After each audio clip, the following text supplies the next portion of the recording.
दो चार जगह हैं जहां झूठ बोल देना चाहिए। आपके झूठ बोलने से किसी की जान बच रही है, आप बचा लीजिए। आपके झूठ बोलने से किसी का जीवन यापन बहुत जोर का हो जाएगा, झूठ बोल देते हैं। आपके झूठ बोलने से किसी कन्या का ब्याह हो जाता है, हम झूठ बोल देते हैं। दो तीन चार जगह ऐसी जगह हैं जहां झूठ बोलने से पाप नहीं लगता है, लेकिन हर समय झूठ बोलना तो नहीं। असत्य संपातक पुंजा, ये पाप में है, झूठ बोलना पाप है। नारद जी ने कहा कि प्रभु मेरा ब्याह क्यों नहीं हो जाने दिया, तो प्रभु ने कहा कि मैं अपने भक्तों को बहुत प्यार करता हूं, मैं अपने भक्तों को कभी माया स्वेच्छा से नहीं। भगवान से हम मांगे, अगर हमारा उसमें हित नहीं है तो हमारे भगवान नहीं देंगे। फिर श्रद्धा मत तोड़ना कि भगवान से मांगा और भगवान ने दिया नहीं।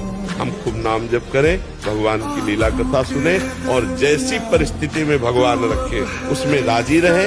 यदि ऐसी स्थिति नहीं है तो हम जो मांगे वो भगवान से मांगे, पर इतनी छूट दे दे कि वो पूरा करे तो जय जय और पूरा ना करे तो भी जय जय। कोई मंगल विधान होगा इसीलिए पूरा नहीं किया, ऐसा सोचना।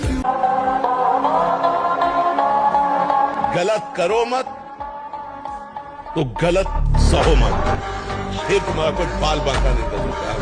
ऐसे बिल्कुल मस्त रहो। अंतिक में कहते हैं कि गृहस्थी में ये भाव आना जरूरी है कि हे प्रभु, ये पत्नी, ये पुत्र, ये परिवार आपका दिया हुआ है। मैं इन सब के सहित आपका सेवक हूँ। मैं जो कार्य कर रहा हूँ आपकी सेवा के निमित्त से कर रहा हूँ। अगर पत्नी, पुत्र, परिवार को पढ़ाना लिखाना, उनकी कामनाओं की पूर्ति करना, उनको पहनाना उड़ाना खवाना, जितने भी कार्य नाथ ही मैं आपकी आज्ञा मान करके कर रहा हूँ। आपने मुझे 4 लोगों का कर्तव्य दिया, परिवार का पालन पोषण, अब वो भगवत भाव से युक्त है और नाम जप कर रहा है। अब उसका हर कार्य सत्कर्म हो जाएगा, नहीं शुभ कर्म होगा और लोक लोकांतर की प्राप्ति होगी। और गांव की पद्धति थी, जब एक दूसरे से मिलते थे तो राम राम भैया, नहीं तो 2 बार वो बोला, 2 बार वो बोला, राम राम राम राम, ऐसे बड़ा पवित्र व्यवहार था। अब आजकल वो चला हाय दुर्भाग्य है तुम्हें देखा, हाय नहीं, हाय का मतलब क्या होता है? हाय तो गांव में तब बोली जाती थी जब कोई हाय ऐसा हो गया, और तो आजकल बोला हाय, तो हाय का मतलब क्या है? अरे भाई राधे राधे बोलो, राम राम बोलो, कृष्ण कृष्ण बोलो, आपकी वाणी पवित्र हुई, सामने वाले की श्रवणेंद्री पवित्र हुई। हर जगह फेल है लेकिन एक जगह पास है। हे भगवान मैं आपका हूँ, वो उठाएंगे, वो आपको प्रकाशित करेंगे। बिल्कुल परास्त होने की बात नहीं है। और दिमाग में प्रसन्नता रखो, जो होगा मंगलमय होगा। भगवान मंगल भवन है, मैं उनकी शरण में हूँ, अब हमारा अमंगल नहीं हो सकता। समझ रहे ना? टेंशन किस बात की? टेंशन के टेंशन बन जाओ तो हर बात सहूंगा और जिंदगी में किसी से क्या, आपसे भी शिकायत नहीं करूंगा। और पूरा जीवन कष्टमय, लेकिन हर बात में, हर स्थिति में मुस्कुराना सीखा है। आपका दिया हुआ दुख मेरे लिए सुख से भी बढ़कर है। बस मस्ती, मृत्यु का दुख है लेकिन मस्ती है। यही भगवान से प्राप्त किया है, यही भगवान के चरणों से प्राप्त किया है कि हर परिस्थिति में मुस्कुराना, हर परिस्थिति में आपकी जय बोलेंगे। मरने जा रहे होंगे तो भी बोलेंगे आपकी जय, और फिर प्राण त्यागेंगे। महाकाल है भगवान शिव, उनका मंत्र जिसे मृत्युंजय रोग का नाश कर देगा। ये पक्का बात है, ये अनुभूत बात है। वो जीवन की आपकी जो मिटने वाली रेखा है उसको भी बड़ा भावी मिट सके त्रिपुरारी। जो विधि के अंक लिखे उसको भी मिटाने के सामर्थ्य भगवान शंकर, पर उसके लिए हमें चाहिए भाव, चाहिए श्रद्धा, चाहिए पवित्रता चाहिए। अब ये सब कहाँ रह गया? तुम रुपए के बल से प्रारब्ध मिटाना चाहते हो, बहुत सावधानी की जरूरत है। गलती हो गई, पूर्व पाप हमारा प्रबल है, अब हम अनुष्ठान करके उसको मिटा दें। बिना भगवान शंकर की आराधना की कोई भक्ति मार्ग में आगे बढ़ ही नहीं सकता। अपना पूरा जीवन ही उधर गया है। हम तो दीवाने थे, बचपन से भगवान शंकर पार्वती की आराधना और संन्यास मार्ग अनन्य भगवान शिव के थे, अनन्य। मतलब आप तो गृहस्थी में बहुत से कार्य, हमारा तो रात दिन केवल एक ही भगवान शिव की आराधना।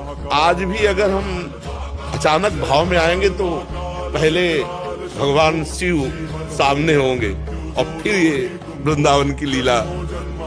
आज भी अब जहां हमको समर्पित कर दिया, अब हम पातिव्रत धर्म की तरह अपने प्रिया प्रीतम को रिझाएं। आज भी महादेव जी का प्रसाद कोई हफ्ता निकलता होगा, नहीं तो विश्वनाथ जी का प्रसाद आता है। उनकी अपार कृपा, उन्हीं की कृपा से मुझे वृंदावन प्रिया प्रीतम मिले। बिना भगवान शंकर की आराधना की कोई भक्ति मार्ग में आगे बढ़ ही नहीं सकता। अपना पूरा जीवन ही उधर गया है। और हम तो दीवाने थे, बचपन से भगवान शंकर पार्वती की आराधना और संन्यास मार्ग अनन्य भगवान शिव के थे, अनन्य। मतलब आप तो गृहस्थी में बहुत से कार्य, हमारा तो रात दिन केवल एक ही भगवान शिव की आराधना। आज भी अगर हम अचानक भाव में आएंगे तो पहले भगवान शिव सामने होंगे और फिर ये वृंदावन की लीला। आज भी अब जहां हमको समर्पित कर दिया, अब हम पातिव्रत धर्म की तरह अपने प्रिया प्रीतम को रिझाएं। आज भी महादेव जी का प्रसाद कोई हफ्ता निकलता होगा, नहीं तो विश्वनाथ जी का प्रसाद आता है। उनकी अपार कृपा, उन्हीं की कृपा से मुझे वृंदावन प्रिया प्रीतम मिले। मोबाइल सबके पास रहता है, इसलिए इसका नाम लिया है। इसका दुरुपयोग मत करो, इससे सत्संग सुनो, इससे अच्छी बात करो। तो ज्ञान नहीं था। एक दिन एक भक्त ने यहाँ शिकायत की कि पैसे वाला उसमें गेम है, जुआ, जिसे गांव में जुआ कहते हैं, पैसे वाला उसमें गेम है और उसमें लाखों रुपया हार कर लोग डिप्रेशन में जाकर के कहीं ना कहीं वो अपने शरीर को नष्ट करने की प्रक्रिया पे आ रहे हैं। तो क्यों गलत प्रयोग करते हो? मोबाइल से अच्छा प्रयोग होता है। देखो, मोबाइल ना होता तो आप यहाँ ना आते। मोबाइल से सत्संग सुन करके आप यहाँ आए हैं, तो उससे सही मार्ग चयन करो, उससे सही बातें सुनो। क्यों किसी से कर्जा लो? उतना पैर पसारो जितनी लंबी चादर है। हमारे पास जितनी सुविधा हम उसके अनुसार कार्य करते हैं। हम दूसरों को दिखावे की तरफ क्यों बढ़े? भगवान ने जितना हमें जिस लेवल का रखा है, हम उसी लेवल से चले तो बढ़िया जीवन चला जाएगा। अब कर्जा लेकर मकान बना लिए, कर्जा लेके गाड़ी ले लिए, कर्जा लेकर व्यापार कर लिए, घाटा लग गया, अब क्या करोगे? परेशान हो जाओगे। नहीं।